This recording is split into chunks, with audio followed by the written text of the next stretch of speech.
The show you are about to see, 1 hour with a man who is little more than a public enemy. Number one, perhaps, maybe number two. Well, my venues are cancelling him. You can't come and speak here, they're saying. It could be controversial. People don't like it. You're dangerous. People are threatened, offended by you. They try to take him to human rights commissions. You can't say that. They say that's far too controversial and radical. No, stop it, stop it. They sue him, they threaten him. Mark Steyn is his name. He's a wonderful writer, author, columnist and broadcaster. Often sits in for Rush Limbaugh with about 40 billion listeners, for goodness sake. Look, he is a man who speaks his mind, and a fine mind it is. I've never heard him say anything that's bigoted or actually particularly controversial. Hard-hitting, honest. It could be shocking, but the truth can be shocking. Now, the real challenge here is a challenge to democracy and freedom of speech. Yes, there are venues that cancel him because some people complain.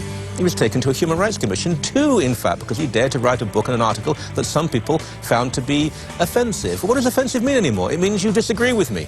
Do you disagree with him, with me? Then don't watch. Otherwise, be quiet. Michael Coren Show. Join me.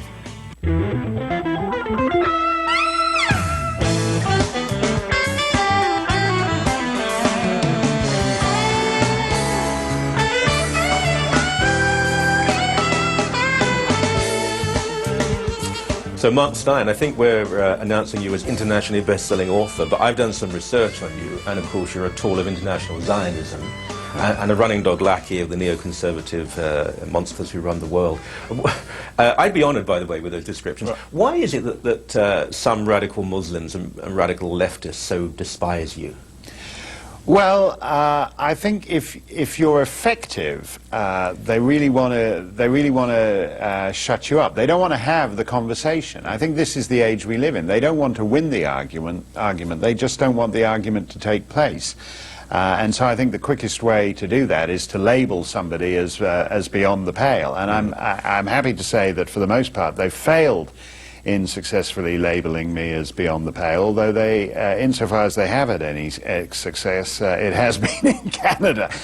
So I'm honoured to be semi-beyond the pale in at least half a dozen provinces in Canada. But why is that? Because Canada, the worldview of Canada is a very gentle, loving, giving, forgiving place. Recently in London, Ontario, you spoke, but one venue council because they were, and they had some city funding too. They were worried about offending Muslims. Right. And by the way, I don't blame Muslims particularly. Most Muslims had no idea you were speaking there. It's the reaction of white non-Muslim people. They may be offended. You've been taken to human rights commissions. Right. I've read you extensively. Not too much flattery. You write beautifully. You're very funny. But yeah, I've never heard you say anything that was directly racist or even particularly offensive. It's mainly just honest. No, and I think what we're doing here is seeing a concerted campaign to narrow the bounds of public discourse at a time when I think we actually need to broaden them. I mean, the Western world faces huge existential questions, and the only way we'll get through those is if we're allowed to explore answers to the fullest. If this is not a time when the state, in its boundless ambition, should be restricting the public discourse. But Canadian state commissars are actually very comfortable in that. The people who man human rights commissions and the people who run Canadian universities and even the people at Canadian newspapers are very comfortable with just restricting and restraining the limits of public discourse. You said I was, you very kindly said I was very funny. I'm not that funny. I'm so sorry. I'm semi-funny. I'm so funny. Right. But the funniest experience I ever had was turning up at a courtroom in Vancouver in 2008 and watching a courthouse there spend a day discussing the, quote, tone of my jokes.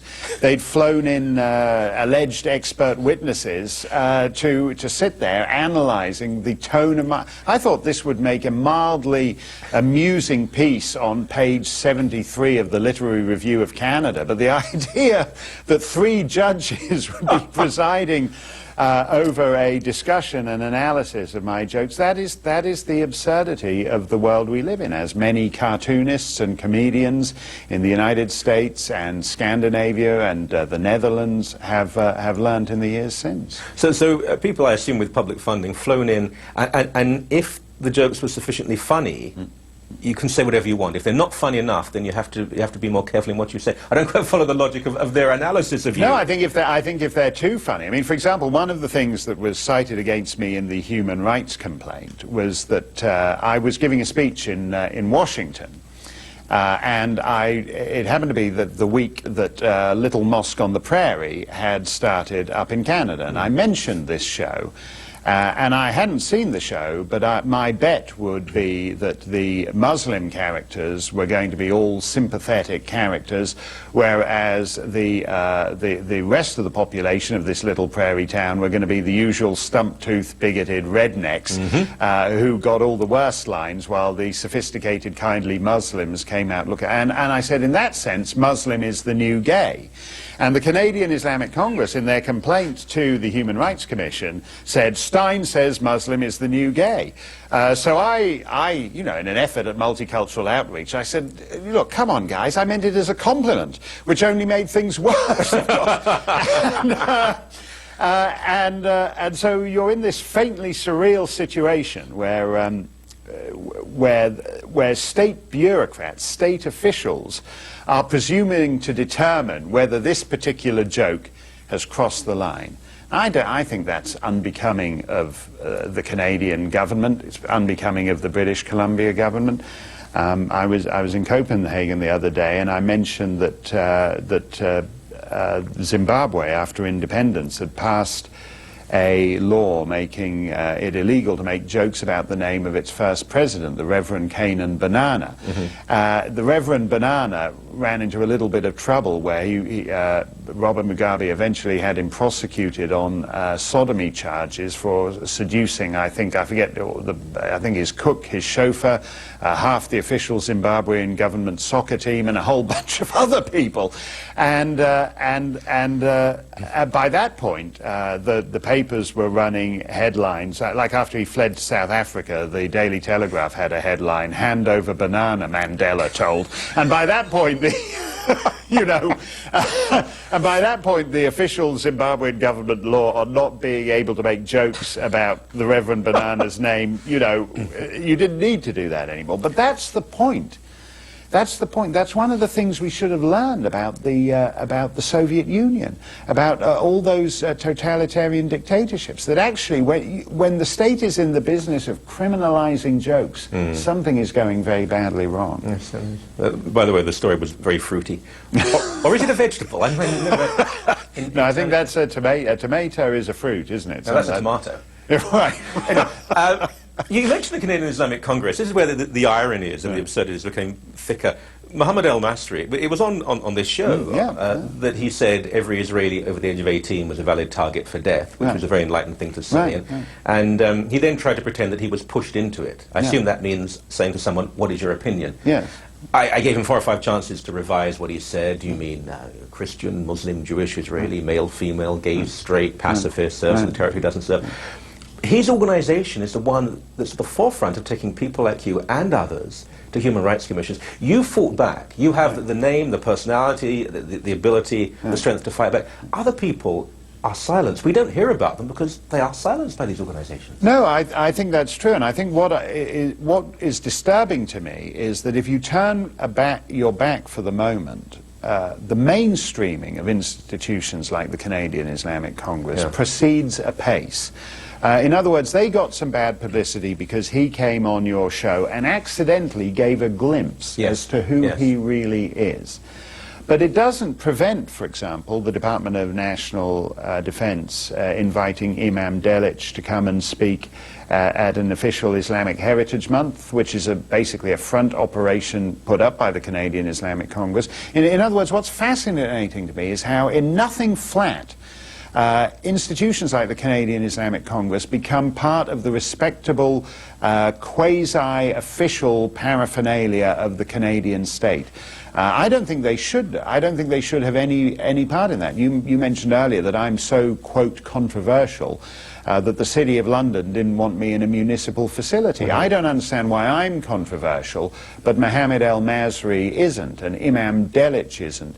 And I don't understand why, if it hadn't been that it was brought to the attention of of a couple of ministers by a few right-wing bloggers, why the RCMP's multicultural outreach unit would have been attending in an official capacity some get-together of Holocaust deniers and frontmen for the Iranian nuclear regime. It's astonishing to me in Canada how the most extreme voices, simply because of their identity group bona fides, become mainstreamed by the Canadian state, and terrible things will flow from that unless we get serious about it.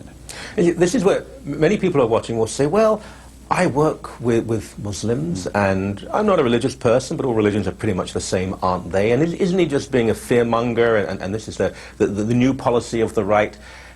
Most Muslims, and this sounds really rather hackneyed and trite, but of course most Muslims are just doing what they do, paying the mortgage, paying the rent, getting on with their lives.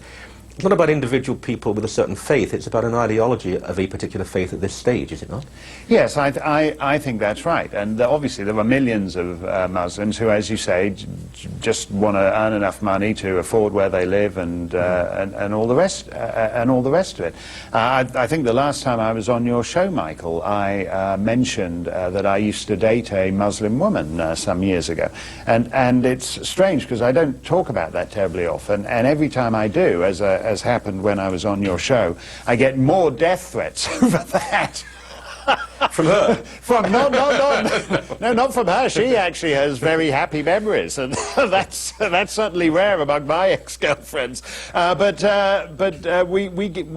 get tons of death threats from people who say, you filthy infidel, contaminating the flower of Muslim womanhood and all the rest of it. But the only reason I mention it is, say, obviously, I know Muslims. I have had close relationships with Muslims, and I know that there are all kinds of Muslims. But what matters in any community is who's making the running. Mm-hmm. I go and speak at a lot of different venues, and every couple of months I find myself sitting at dinner before or after a speech next to a Muslim woman of a certain age who was at college in the 50s, 60s and 70s, the first generation of college-educated Muslim women in the world. And if you had said to them, at the time they went to college, in Cairo, if you look at the graduating class of 1958, the women graduating class, no covered women. Mm-hmm. No covered women. You look at the graduating class of Cairo University in 1978, half the women are covered. You look at it now, they're all covered. They're all covered. And that would have astonished these middle-aged ladies that I sit next to express astonishment at this, because in the 50s, going covered was something as for Russian babushkas. It was for little old village women who lived up country. The idea that women would be going covered from head to toe, not in the Middle East, but in Malmo, Sweden, and in Amsterdam, and in the East End of London, and in Montreal, and Toronto, and Dearborn, Michigan, they would have found this astonishing. Absolutely astonishing. So progress doesn't move in one particular direction. What matters in any community is who's making the running. And who's making the running in the Muslim community are not moderate Muslims. That's as true in Toronto as it is in the Balkans or in Central Asia, where moderate syncretic Islam has been basically entirely undermined by Saudi and Iranian money. I want to get back to this in a few moments. When we come back with Mark Steyn on the Michael Coren Show. See you.